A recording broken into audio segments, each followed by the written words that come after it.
হাগ্ৰামা মহিলাৰী বেলেগক দুখ জাপি দি নিজৰ কাম কৰিব বিচাৰে। চক হাগ্ৰামা মহিলাৰী ডাঙৰীয়া হ'ল বেলেগক দুখ জাপি দি নিজৰ মানে কামটো কৰিব বিচাৰে। তেখেতে কৰ পৰা আহিছে কি কৰিছে এই কথাবিলাক ক'লে তেওঁ চৰিত্ৰ উদাঙা হ'ব।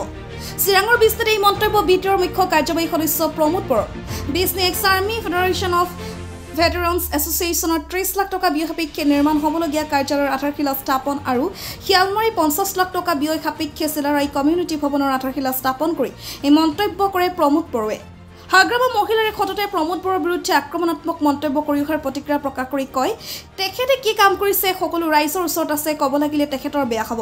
তেওঁ কাৰ্যকাল 2007, 8, 9, 10 লৈ কি আছিলে?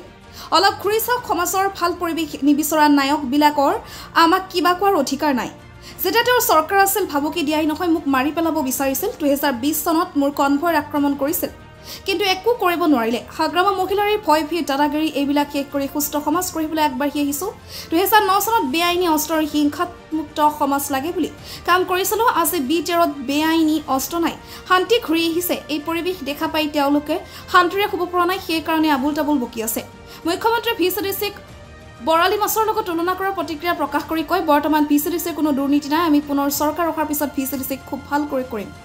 প্ৰাক্তন সৈনিকসকলে এটা এছ'চিয়েশ্যন আছে আৰু তেখেতসকলে বহুত দিনৰ পৰা বিজনীৰ মাজমজিয়াত এই ঠাইটো তেখেতসকলক অফিচ নিৰ্মাণ কৰাৰ কাৰণে লাগে বুলি অনুৰোধ কৰিছিলে বা আবেদন কৰিছিলে। সেই হিচাপে এইখিনি ঠাই তেখেতসকলৰ নামত আবণ্টন দিয়া হৈছে আৰু লগতে আজি 30 লাখ টকাৰ অফিচ নিৰ্মাণৰ আধাৰশিলা এটা স্থাপন কৰিছোঁ। মই তেখেতসকলক অনুৰোধ কৰিছোঁ যে আহি থকা বিত্তবৰ্ষত আৰু 20 লাখ টকা দিয়া হ'ব আৰু লগতে ইয়াত তেখেতসকলৰ অফিচ নিৰ্মাণ কৰাৰ লগতে আমাৰ ভাৰতীয় সৈনিক যিসকলে শ্বহীদ হৈ গ'ল তেখেতসকলক স্মৰণ কৰাৰ কাৰণে এটা শ্বহীদ বেদীও ইয়াতে নিৰ্মাণ কৰিবলৈ মই তেখেতসকলক অনুৰোধ কৰিছোঁ। আমাৰ সৈনিকসকলে যেতিয়া চাকৰিত থাকে বা কামত থাকে আমাৰ দেশখন ৰক্ষা কৰে, বৰ্ডাৰত থাকি বা বিভিন্ন যুদ্ধই হওক বা কিবাই হওক, ক'ৰবাত ল' এণ্ড অৰ্ডাৰ চিটুৱেশ্যনতো কেতিয়াবা আহে। চ' তেনেকুৱা বহুত পৰিশ্ৰম কৰি কাম কৰে আৰু কোনোবা শ্বহীদো হৈ যায়। যিসকলে জীৱিত হিচাপে ঘৰত ঘূৰি আহে সেই সকলো ঘূৰি আহি প্ৰাক্তন সৈনিক হিচাপে অকল বহি নাথাকে, গাঁৱৰ কাৰণে, সমাজৰ কাৰণে, অঞ্চলৰ কাৰণে, নৱপ্ৰজন্মৰ কাৰণে বহুত কাম তেখেতসকলে কৰি থাকে। গতিকে বিজনীৰ ভেটাৰিন এছ'চিয়েশ্যনক মই বহুত ধন্যবাদ জনাইছোঁ আৰু অনাগতত তেখেতসকলে অনাগত দিনত আৰু ভাল কাম কৰিব, ইয়াৰ কাৰণে মই শুভকামনা জ্ঞাপন কৰাৰ লগতে তেখেতসকলৰ আহি থকা সময়ত সুস্থ শৰীৰ আৰু মন লৈ তেখেতসকলে ভালকৈ ঈশ্বৰৰ আশীৰ্বাদত জীয়াই থাকিব পাৰে, সেইটোকে মই কামনা কৰিছোঁ। কালি ছাৰ হাগ্ৰামা মহিলাৰীয়ে বাক্সাৰে চক হাগ্ৰামা মহিলাৰী ডাঙৰীয়া হ'ল বেলেগক দোষ জাপি দি নিজৰ মানে কামটো কৰিব বিচাৰে আৰু আমি কাকো দোষ জাপি দি কাম কৰিব নিবিচাৰোঁ। মই কি কাম কৰিছোঁ, মই কি কাম কৰা নাই, মোৰ যোৱা প্ৰায় 25-30টা বছৰ সমাজত থাকি কি কাম কৰিছিলে ইয়াৰ চব দলিল, ইয়াৰ চব ৰেকৰ্ড জল পট চবৰ ৰাইজৰ আগত আছে। তেখেতে কি কাম কৰিছে সেইটোও ৰাইজৰ আগত আছে। গতিকে তেখেততো ক'ব লাগিলেতো আৰু বেয়া হ'ব। মোৰটোতো তেখেতে একো ক'ব নোৱাৰে। সংগ্ৰাম কৰিছিলে, আন্দোলন কৰিছিলে, অসমত অসম আন্দোলন হৈছে, বড়ো আন্দোলন হৈছে, জনজাতীয় আন্দোলন হৈছে, জনগোষ্ঠীয়বিলাক আন্দোলন হৈছে। এইবিলাক আন্দোলনটোতো নতুন কথা নহয়, কিন্তু মইতো কোনোদিনে ভায়লেঞ্চত নাই আৰু তেখেতে ক'ৰ পৰা আহিছে কি কৰিছে এইবিলাক আজি ওলাব লাগিলেতো আজি মানুহে ভাল নাপাব বা এই কথাবিলাক ক'লে আজি চবৰ আগত তেখেতক যিটো চৰিত্ৰ সেইটো উদঙাই দিয়া হ'ব। অকল সংগ্ৰামৰ সময়ত কি কৰিছে নহয়, সংগ্ৰামৰ পিছতো কি কৰিছে। 7, 8, 9, 10ত কি হৈছিলে বড়োলেণ্ডত, 2009, 2010ত বড়োলেণ্ডত কি হৈ আছিলে অলপ ঘূৰি চাওকচোন পিছৰ ফালে, তেতিয়া গম পাব। গতিকে সমাজখনক বিশুদ্ধ কৰা, সমাজখনত থ্ৰেট মানে এটা ভাবুকি প্ৰদান কৰা, সমাজখনত বিভিন্ন নিবিচাৰা, সমাজে নিবিচাৰা পৰিৱেশ সৃষ্টি কৰা নায়কবিলাকে আজি আমাক এনেকুৱা কথা কোৱাৰ কোনো তেখেতসকলৰ মানে অধিকাৰ নাই। আমি সমাজৰ কাৰণে কাম কৰিছোঁ আৰু কৰি যাম। কালি এক প্ৰকাৰ আপোনাক ভাবুকি দিয়াৰ নিচিনাই হ'ল যে 15 দিন পিছত আপোনাক কাম দিব লাগিব এনেকুৱা। চাওক, যেতিয়া তেখেতে চৰকাৰত আছিলে সেই সময়ত ভাবুকি মাত্ৰ দিয়া নহয়, মাৰি পেলাব বিচাৰিছিলে। 2020ৰ নিৰ্বাচনতো মোৰ কনভয়তে এটাক কৰিছিলে, বুলেট প্ৰুফ গাড়ী ভাঙি পেলোৱা হৈছিলে। শ ল'ৰা আহি পেলাই ইলেকশ্যনৰ আগৰ দিনা মই যিটো ৰাস্তা দি আহি আছিলে ভেদি পেলাই তাতে মাৰি পেলাব বিচাৰিছিলে। গতিকে সেইটোতো আৰু নতুন কথা নহয়। আমি যেতিয়া ছাত্ৰ সংগঠন আছিলোঁ তেতিয়াও বাৰম্বাৰ তেখেতসকলে আমাক বিভিন্ন প্ৰকাৰে অপদস্থ কৰাৰ কাৰণে মানে চেষ্টা কৰিছিলে, কিন্তু সেইবিলাক বিফল হ'ল। যেতিয়ালৈকে ওপৰৱালাৰ ছাট থাকিব, ওপৰৱালাৰ যিটো মৰম থাকিব, তেতিয়ালৈকে কোনো কৰিব নোৱাৰে। যাকে ৰাখে চাহিয়া মাৰ চেকেনা কৈ আমিতো কাম কৰিবলৈ আহিছোঁ না। আজি মৰিম কালি মৰিম একে কাম কৰিব আহিছোঁ, কাম কৰি যাম। হাগ্ৰামা মহিলাৰীক যদি ভয় কৰিলোঁ হয় আজিৰ পৰা 10-15-20 বছৰ আগতে ঘৰত বহি থাকিলে হয়। এতিয়া হাগ্ৰামা মহিলাৰীক আৰু ভয়ৰ কাৰণে কাৰণ নহয়।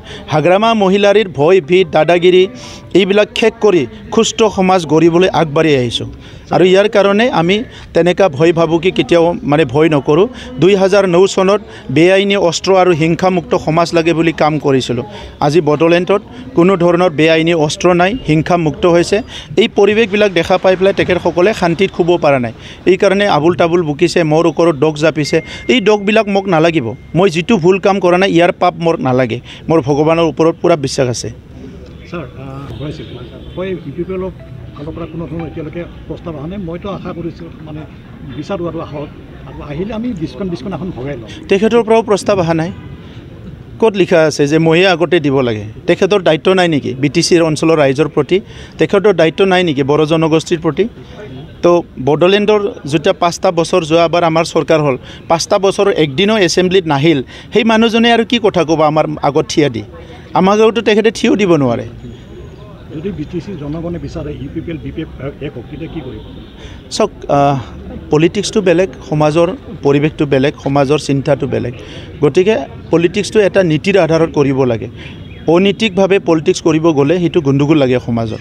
আমি কোনো কাৰণত সমাজক গণ্ডগোল লগাৰ কাৰণে ৰাজনীতি কৰিব অহা নাই। লাগিলে বহি থাকিম ঘৰত, কিন্তু যিটো ৰাজনীতি কৰিম, যিমানখিনি কৰিম আমি সমাজৰ ভালৰ কাৰণে কৰিম, সমাজক এটা সুস্থ পৰিৱেশত ৰাখি কৰিম, আৰু সমাজক এটা ডাইৰেকশ্যন লৈ পেলাই, এটা দিশ লৈ পেলাই আমি আগবাঢ়িম। আমি মানে সেইবিলাক ৰাজনীতিটো বিশুদ্ধ কৰি এইটো 1 মাহৰ বেপাৰ। 1 মাহ 1.5 মাহত ইলেকশ্যন হৈ যাব, তাৰপিছত এটা কিবা হৈ যাব, কি কয় চৰকাৰ হৈ যাব, কোনোবা জিকিব, কোনোবা হাৰিব। সেইটোতো এটা ৰাজনৈতিক প্ৰক্ৰিয়া, ডেম'ক্ৰেটিক মানে প্ৰক্ৰিয়া হয়। এইখিনি সময়ত ইমান মানে গৰম হৈ পেলাই, ইমান এগ্ৰেছিভ হৈ পেলাই কাম কৰাটো মোৰ কোনো একদম এজেণ্ডাত নাই সেইটো। গতিকে মই তেনেকুৱা কাম কৰিব নিবিচাৰোঁ। বড়োলেণ্ডৰ ৰাইজে ভোট দিবই। আপুনি জোৰছে ক'লেও ভোট দিব, মৰমত লাহেকৈ ক'লেও ভোট দিব। এইটো প্ৰক্ৰিয়াই হয় আমাৰ দেশৰ। মুখ্যমন্ত্ৰীয়ে যোৱাকালি চিটাগং নিৰ্বাচনত কৈছে VCDCক বৰালি মাছৰ লগত তুলনা কৰিছে, কি ক'ব? চাওক, বিভিন্নজনে বিভিন্ন কৰিব, কিন্তু প্ৰুভ কৰি দেখাম আমি। এতিয়াতো আমি আগৰ নিচিনা নাই। BPFৰ সময়ত VCDCত যিমান কৰাপশ্যন হৈছিলে এতিয়া নাই।